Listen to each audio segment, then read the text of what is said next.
हर हर महादेव और बम बम भोले नारारे कंपिथिला परिवेश। श्रद्धालु माने उत्साहर सह यात्रा मध्य आरंभ करिथिले, किंतु हठात घटिगला एभली दुर्घटना जहा फलरे यात्री माने भयभीत होइगले। अल्पके मृत्यु मुखरु बर्तीगले यात्री। जुलाई 2 तारिख रे अमरनाथ तीर्थयात्रा आरंभ होइथिबा बेले तीर्थयात्रींक सुरक्षा पाई अमरनाथ पीठस्थल अभिमुखे दुईटी रास्तारे पाखापाखि 50,000 सीआरपीएफ जवान मुतयन होइथिले। प्रमुख स्थानगुड़िकरे क्विक रिएक्शन टीम मध्य सजाग थिले।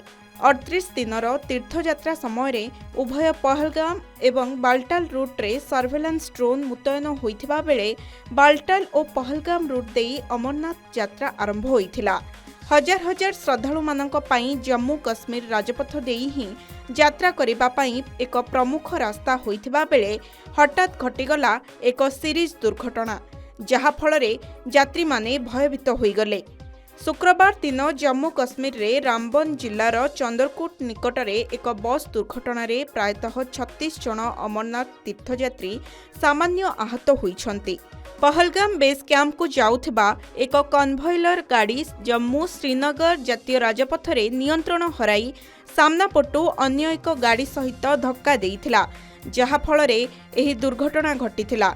अल्पके यात्री माने बर्ती जाइछन्ति। सूचना अनुसार चंदरकोट लांगर साइट निकटरे कन्भॉयलर शेष बस टी ब्रेक फेल होइजिबारु दुईटी ठिया होइथिबा गाड़ी को धक्का देइथिला, जहा फलरे 4टी गाड़ी दुर्घटनाग्रस्त होइथिले। रामबन डेप्यूटी कमिशनर निजर एक्स अकाउंट रे दुर्घटना संपर्क रे पोस्ट करिसंती। से कहिसंती कन्भॉयलर शेष बसटी नियंत्रण हराई चंदरकोट लांगर स्थान रे फसी रहितबा गाड़ी गुडी को धक्का देइथिला, जहा फलरे 4टी गाड़ी क्षतिग्रस्त होइथिला एवं 36 जन यात्री सामान्य आहत होइछंती। घटनास्थल रे पूर्वरु उपस्थित थिबा जिला प्रशासन आहत माननकु तुरंत डीएच रामबन को स्थानांतर करिथिला। सेमानंक प्राथमिक चिकित्सा कराजिबा परे यात्री माननकु परवर्ती यात्रा पाई परे अन्य गाड़ी रे स्थानांतर करा जाइथिला।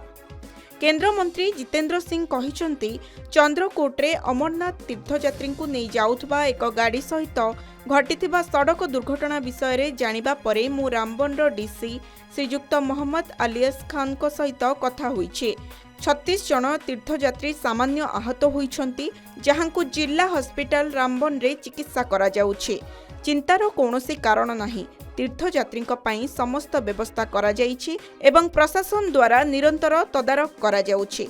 तेबे यात्री मानक उपरु एक बड़ विपद टळी जाइथिबा बेले समस्ते सेमानक सुरक्षित पूर्ण दर्शन पाई प्रार्थना करूछंती। ब्यूरो रिपोर्ट के न्यूज ओडिशा।